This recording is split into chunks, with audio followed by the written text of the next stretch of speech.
On September 20th, 1973, time stopped in the city where Louisiana history lives. A small plane crashed as it was taking off from the Natchitoches Regional Airport. The Beechcraft E-18 was carrying performers who had just finished a show at Northwestern State University. As we continue to turn back the pages of the last 70 years, we remember the tragic death of Jim Croce. KTBS 3's Brenda Teal has the story. Time.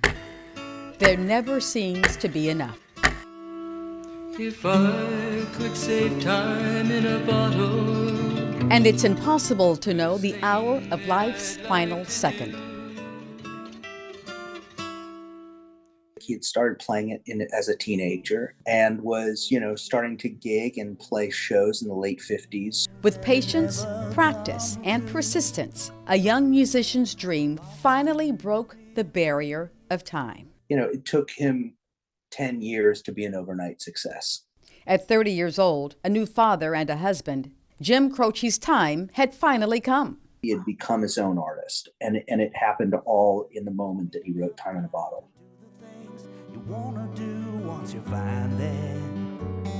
But timing is not always a friend. In 1972, Croce was touring with his bandmate, a comedian, and two managers. Northwestern State University in Natchitoches was on the schedule. Before anyone basically knew who he was, or very few people knew who he was, and for some reason, I can't remember why, sickness or whatever, he had to cancel. The new date was September 20th, 1973. He had just come out with the Don't Mess Around with Jim album. He had a couple of hits on the charts.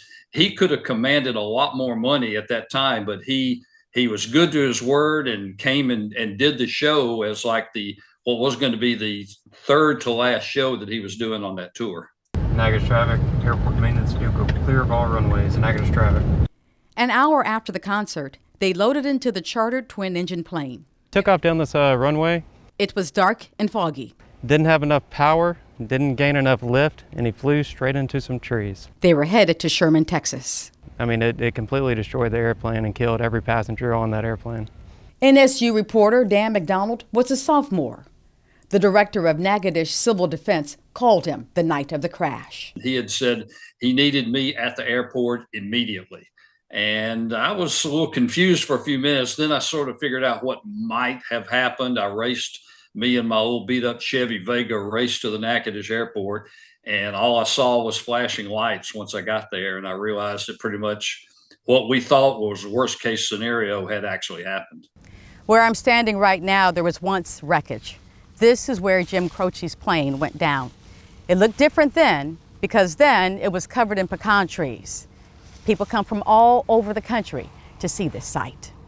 Oh, I hope I never see anything like it again. While time had come to an end just over 50 years ago, his music lives on. For his fans, I love Bad Leroy Brown. I love Time in a Bottle. Through musicians he inspired. And Bottle was one of the songs played at our wedding. And especially through his son, who sometimes performs his father's songs. Croce plays Croce. There were not a lot of songs that were left. There were pieces of lyrics, pieces of songs, one of them which I completed called Name of the Game. And that particular song, it was the one time I was able to really collaborate with my father, Losing ain't the name of the game I play. Time wouldn't give Jim Croce the satisfaction of fame. That would come posthumously. His memory inscribed on plaques, and his time forever tied to Natchitoches. There were things certainly all beyond my father's control that happened on that day that nothing could change. And I think that's all right. He accomplished so much in such a short period of time that I think that's enough. Because we can't save time, only the treasured memories that it brings us through the years. Brenda Teal, KTBS 3 News. And A.J. Croce is currently on the Croce Plays Croce 50th Anniversary Tour. You can find a link to his shows on this story on ktbs.com.